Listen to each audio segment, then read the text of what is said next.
전체적으로 토론의 흐름을 한번 살펴보도록 할게요. 이번에는 이제 반대측이 먼저 발언을 했는데 이제 반대측 첫 번째 토론자였던 수민 친구가 입론을 했어요. 그래서 용어 정의를 먼저 하고 시작을 했는데 표본에 대해서 용어 정의를 했어요. 그래서 생물에게 이제 일종의 처리를 가해서 관찰할 수 있는 상태로 만드는 것이다 라고 논제에 있는 용어에 대해서 정의를 먼저 하고 시작을 했어요. 그리고 이제 세 가지 논점을 제시를 했는데 첫 번째 논점은 동물들이 살던 곳으로 돌아가고 싶어도 돌아갈 수 없다. 그리고 두 번째는 사람의 의도와 다르게 동물들이 스트레스를 받을 수 있다. 그리고 세 번째는 사람들의 발전을 위해 동물을 표본으로 만드는 것은 옳지 않다. 이렇게 논점을 세 가지를 이야기를 했어요. 그래서 첫 번째 논점을 이야기를 하면서 이에 대한 이제 논증을 하기 위해서 바탕도서의 사례를 가져다가 이야기를 했어요. 그래서 갈라파고스 섬에서 비그로를 타고 왔던 동물들은 계속 이제 자신이 원래 살던 곳으로 돌아가고 싶어 했지만 결국 죽을 때까지 돌아갈 수 없었다라는 예시를 들어서 1번 논점에 대해서 뒷받침을 해줬어요. 그래서 되게 제시한 논점과 잘 맞는 사례를 바탕도서에서 가져온 것 같아요.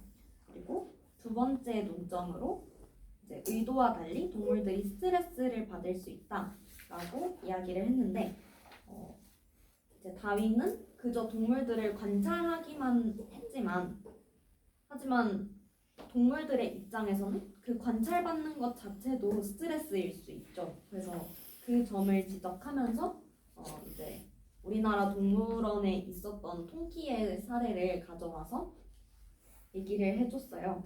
그래서 이제 여러 가지 사례를 되게 바탕도서랑 그리고 실제 사례에서 되게 적절하게 잘 가져와서 두 가지 논점을 얘기를 해준 것 같고 세 번째 논점으로 이제 사람들의 발전을 위해 동물들을 표본으로 데려온 것은 옳지 않다라고 하면서 이제 사람의 생명과 동물의 생명이 무게가 다르지 않다. 그래서 과학자들이 자신의 업적을 위해서 동물들을 표본으로 만드는 것은 옳지 않다라고 얘기를 해줬어요. 그래서 실제로 이 세 번째 논점이 이번 토론에서 되게 찬성 측과 반대 측의 중요한 쟁점이 되기도 했고 해서 세 번째 논점은 되게 좋은 논점이라고 생각을 하는데 이게 그 문장을 구성을 하는 거에 대해서 조금 말을 하고 싶었던 게 저희가 논제가 다윈이 갈라파고스에서 동물들을 표본으로 데려온 것은 옳은 일이다잖아요. 근데 이제 세 번째 논점을 사람들의 발전을 위해 동물들을 표본으로 만드는 것은 옳지 않다라고 얘기를 했어요. 그래서 살펴보면 그 동물들을 표본으로 데려온 것은 옳지 않다라는 뜻이잖아요. 그래서 어떻게 보면 이게 논제랑 되게 똑같은 말이에요. 그래서 이제 논점이라는 것은 논증의 이제 과정이 돼서 우리가 왜 이 논제를 반대하는지에 대한 이유가 되어야 되는데 이제 문장 자체만 살펴봤을 때는 그게 그냥 반대측의 주장이랑 똑같은 거예요. 그래서 이 논점이 잘못됐다는 게 아니라 되게 좋은 논점인데 차라리 이제 세 번째 논점을 얘기하는 과정에서 사람과 동물의 생명이 무게가 다르지 않다라고 얘기를 했잖아요. 그래서 되게 그게 전 좋은 문장이라고 생각을 했어요. 그래서 세 번째 논점을 문장을 구성할 때 아예 그냥 차라리 이 문장으로 세 번째 논점을 이야기를 했으면 더 좋았을 것 같다는 생각을 했어요. 그래서 어쨌든 되게 세 가지 논점을 제시를 하고 그거에 대한 논증 과정도 되게 차근차근 잘 얘기를 해준 것 같아요. 그리고 이제 찬성 측에서 현성 친구가 입론을 했어요. 그래서 이제 반대 측이 표본에 대해서 정의를 먼저 했고 또 그거에 대해서 달리 의견이 없었는지 표본에 대해서는 정의를 별도로 하지 않고 갈라파고스 섬과 다윈에 대해서 이제 용어 정의를 해줬어요. 그래서 이렇게 세세하게 용어 정의를 해주는 거는 되게 좋은 것 같아요. 어쨌든 처음 이 논제를 접한 청중들 입장에서는 일반적으로 뭐 다윈에 대해서는 뭐 알 수도 있지만 갈라파고스 섬이라고 하면 되게 낯설잖아요. 그래서 이렇게 조금 세세하게 용어 정의를 해서 청중들이 이해하기 쉽도록 해준 점은 되게 좋았던 것 같아요.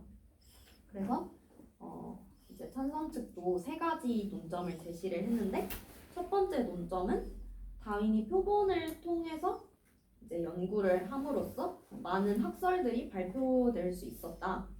그리고 두 번째가 갈라파고스 동물들에 대한 연구가 진전되었다. 그리고 세 번째가 당시 사람들에게는 최선의 연구 방법이었다라고 얘기를 했어요. 그래서 이제 첫 번째 논점에 대해서 논증을 하기 위해서 다윈의 생물 진화론이나 자연 선택설 같은 어떤 인간의 그런 사고의 폭을 넓힐 수 있는 학설들이 발표되었다는 점을 이야기를 했고, 두 번째 논점을 설명하면서 갈라파고스 동물들에 대한 연구를 통해서 이제 인간에게 득이 되는 어떤 정보, 연구 성과를 얻을 수 있었다를 얘기를 했고, 이제 세 번째 논점에서는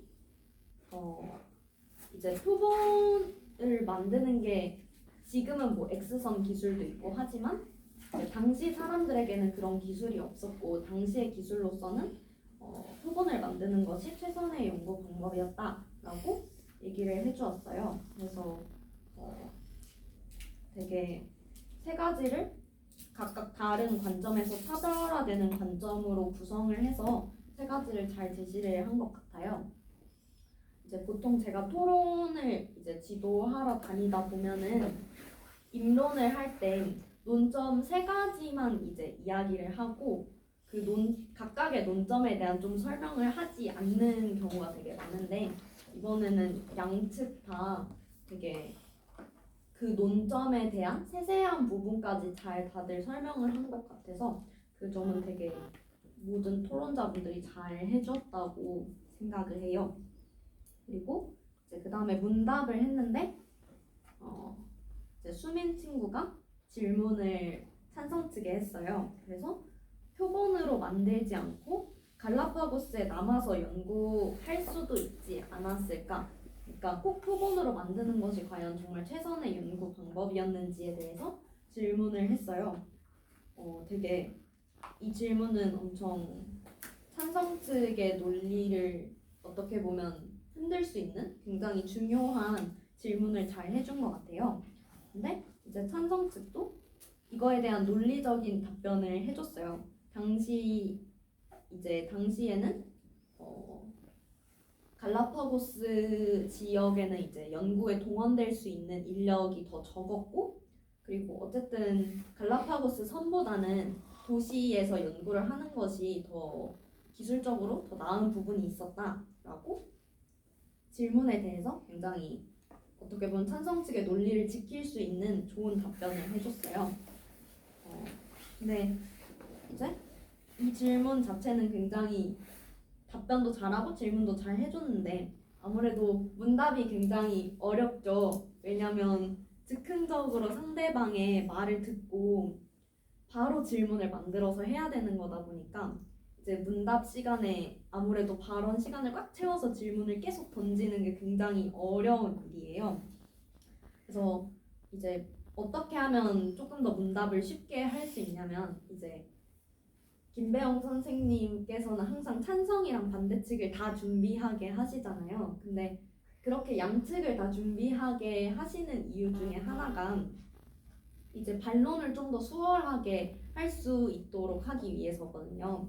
그러니까 찬성이랑 반대측 이제 입론을 작성할 때 그거를 대응시켜서 논점을 만들려고 노력을 하고 그거에 대해서 이제 각각의 반론을 좀 내가 어떻게 할지를 미리 생각해 오면 이제 훨씬 실제 토론을 할 때 수월하거든요. 아무래도 그 논제에 있어서 비슷하게 다들 논점을 만들어요. 어쨌든 중요한 부분이라는 게 다 비슷해서 그래서 이제 즉흥적으로 만드는 게 조금 어렵다면 입론을 작성하는 과정에서 조금 반론을 미리 이제 생각을 해와서 실제 토론 현장에서 쓰면 이런 문답 시간을 좀 채우는 게 조금 더 수월해요. 그래서 이제 다음부터는 뭔가 문답에 어려움이 있다면 이런 식으로 문답을 준비해봐도 좋을 것 같아요. 그래서 이제 반대측 이 토론자인 유진 친구가 반론을 했어요. 그래서 찬성 측 첫 번째 논제에 대해서 반론을 해줬는데 이제 찬성 측은 표본을 통해서 연구했기 때문에 이런 다윈의 여러 학설들이 발표될 수 있었다라고 말을 했는데 진화론이 발표되었는데 다윈에 의해서 이 진화론이라는 것이 증거가 부족하고 사실이라고 보기에는 아직 그런 실증적인 증거가 없다는 점을 지적을 해줬어요. 근데 사실 이제 이 부분은 어떻게 보면 조금 논제에서는 벗어난 반론일 수도 있어요. 그러니까 진화론이 어떤 사실인가의 여부와 상관없이 사실 사람들의 어떤 사고의 폭을 확장시켰다는 점에서는 보통 사람들이 보편적으로 공감을 하는 부분이고, 근데 이제 이 뒤에 그래서 이 방법 외에도 갈라파고스 동물들을 표본으로 만드는 것뿐만 아니라 다른 방법을 통해서 연구할 수 있었을 것이다 라고 얘기를 했는데 이 점은 되게 잘 말을 한 것 같아요. 그리고 찬성 측의 세 번째 논거였던 표본으로 만들어서 연구를 한 것이 최선의 연구 방법이었다라는 것에 대해서 갈라파고스에서 연구를 지속할 수 있었을 것이라는 주장에 대해서 덧붙여서 설명을 해주었어요. 그 다음에 찬성 측에서도 반론을 했는데 사람들의 발전을 위해 동물들을 표본으로 만드는 것은 옳지 않다라는 반대 측의 세 번째 논점에 대해서 과학기술에는 일정한 희생이 따르기 마련이다라는 반론을 해줬어요. 그래서 전자레인지 예시를 들어서 이제 얘기를 해줬어요. 그래서 이 점은 되게 반대측과 찬성 측의 논점이 맞부딪히는 쟁점에 대해서 잘 얘기를 해준 것 같아요. 그리고 다윈이 동물들을 이제 데려와서 관찰하는 과정에서 동물들이 불편함을 겪지 않도록 배려를 해주었을 것이다 라는 얘기를 했어요. 그래서 이제 양측에서 다시 문답을 진행을 했는데 찬성 측에서 질문을 이제 이렇게 제시를 했죠. 과학기술에 이제 희생이 따른다고 이야기를 했는데 이제 전자레인지의 사례를 들면서 전자레인지 같은 것은 꼭 생활에 필요한 것은 아닌데 꼭 이런 희생이 있는 발전이 필요한가? 라는 얘기를 해주었어요. 이제 질문의 내용 자체는 되게 중요한 쟁점을 짚은 것 같은데 사실 전자레인지의 사례보다는 어떻게 보면 그냥 조금 전자레인지의 사례로 얘기를 하면 논제에서 벗어난 느낌이 약간 나거든요. 그래서 이 질문을 할 때는 만약에 제가 질문을 구성을 했다면 이제 다윈의 이런 이론이 반드시 어떤 이런 동물들의 희생을 통해서까지 할 만큼 가치 있는 것이었는지 이런 식으로 조금 질문을 구성했으면 조금 더 논제에 부합하는 질문으로 만들 수 있었을 것 같아요. 그래서 이거에 대해서는 찬성 측에서 하지만 이런 다윈의 이론이 반드시 뭐 인간이 살아가는데 꼭 생명과 직결된 그런 문제는 아니지만 인간의 어떤 사고의 폭을 확장시키는데 기여했을 것이다 라고 답변을 잘 했어요. 그리고 이제 두 번째로 다시 반대 측에서 찬성 측으로 질문을 했는데 동물들에게 이제 동물원 같은 더 넓은 환경을 제공할 수 있지 않았을까에 대해서 질문을 했어요. 그래서 찬성 측에서는 동물원을 만들 만큼 이제 자원이 충분하지 않았을 것이고 당시에는 동물원이 흔치 않았다라고 답변을 했는데 이제 어쨌든 제가 되게 좋게 본 거는 유진 친구가 되게 문답 시간에 질문을 여러 개를 하려고 굉장히 노력을 하더라고요. 그래서 이 점은 굉장히 칭찬할 만한 것 같아요. 어쨌든 자기에게 주어진 발언 시간을 충분히 활용하려고 하는 모습이 되게 좋았는데 이 질문과 같은 경우에서도 사실 지금 논제는 표본으로 데려오는 것이 옳은가 옳지 않은가잖아요. 그래서 어쨌든 동물원과 같이 더 넓은 환경을 제공한다고 해도 사실 그것 또한 표본으로 데려온 거죠.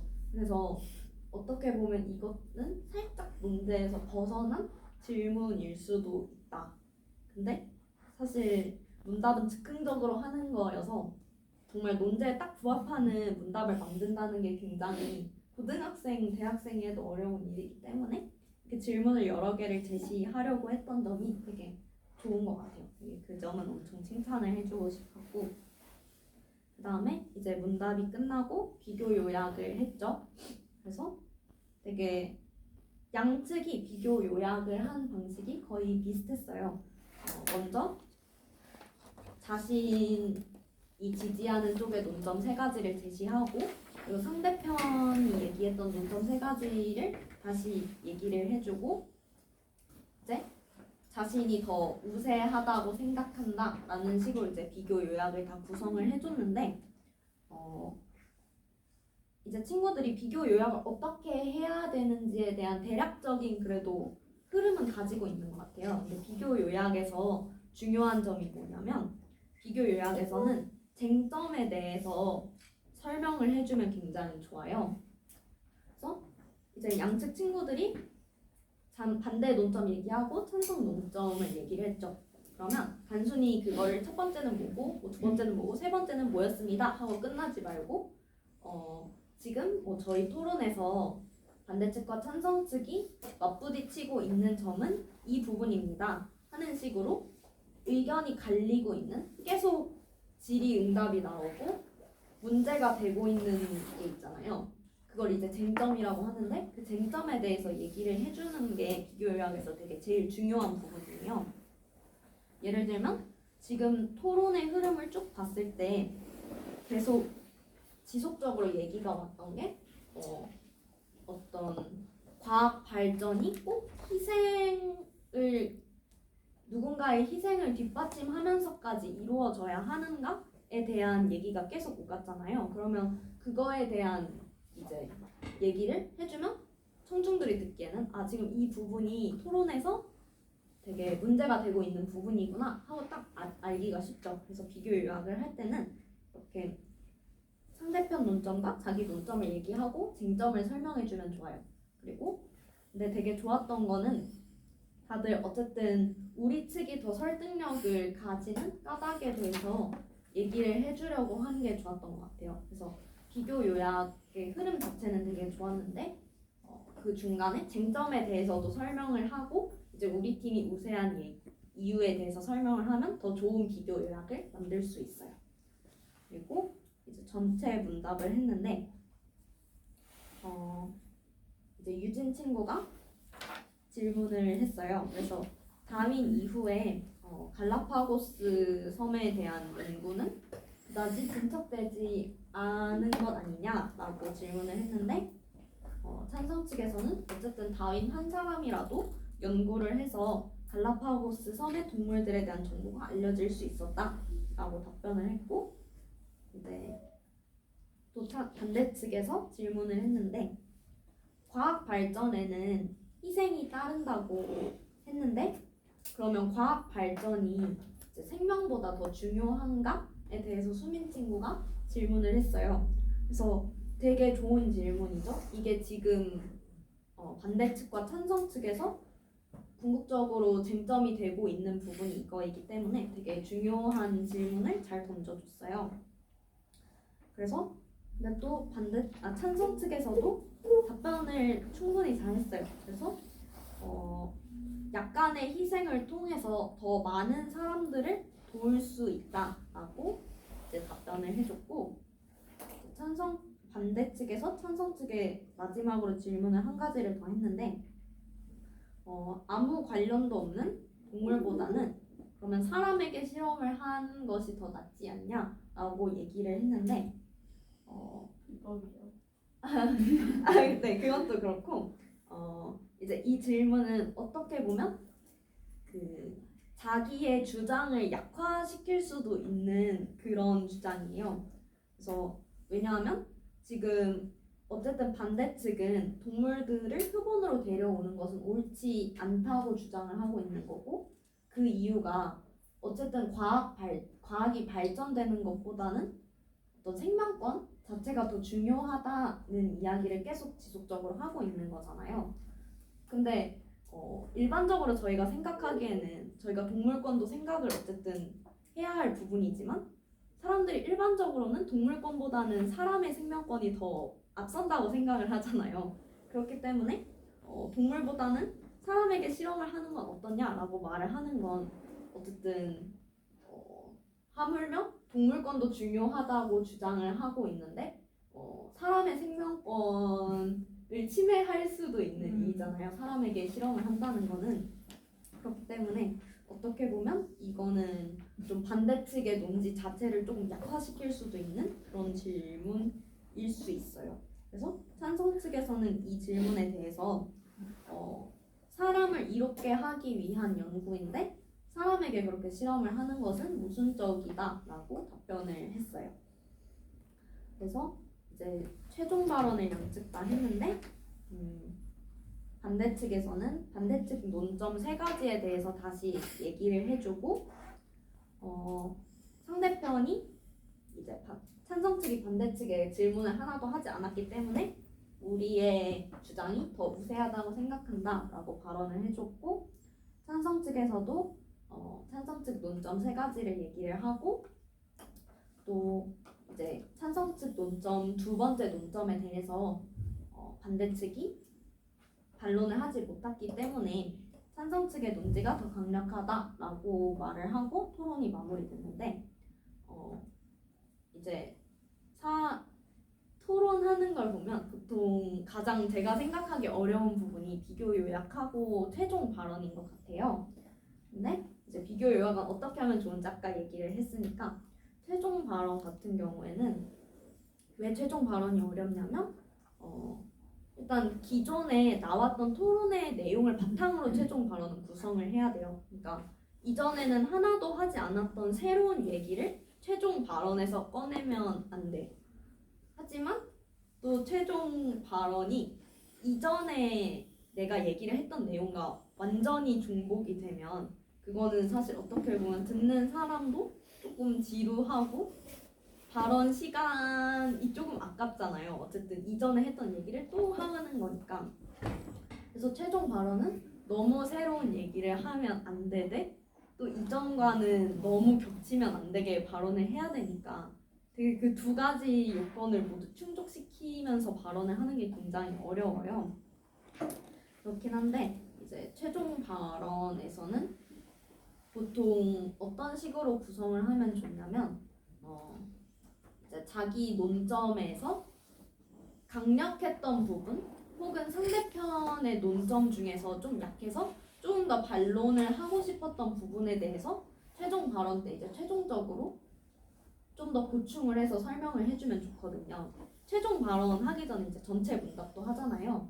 그래서 그 전체 문답 과정에서 나왔던 뭐 답변이나 질문에 대해서 다시 반론을 할 수도 있고 그래서 이제 최종 발언에서는 단순히 뭐 우리 논점 얘기하고 우리가 더 우세했다고 생각합니다 라고 끝내는 것보다 이제 좀 더 어쨌든 우리의 논점을 강화하고 그리고 상대편의 논점에 대해서 반론을 제기를 좀 더 추가해서 하면은 최종 발언이 이제 더 강력하게 사람들을 설득할 수 있어요.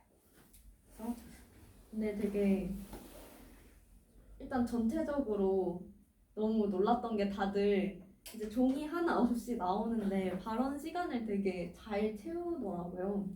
이제 문답을 조금 어려워하는 것 같긴 한데 사실 이거는 뭐 계속 하다 보면 어쨌든 이 즉흥적으로 하는 능력은 계속 길러지는 거니까 그래서 되게 정말 충실하게 토론을 준비해 온 게 느껴졌고 이제 토론이 자기가 생각한 과정에 대해서 설명을 해주는 게 되게 필요한데 다들 그거를 엄청 잘 해준 것 같아요.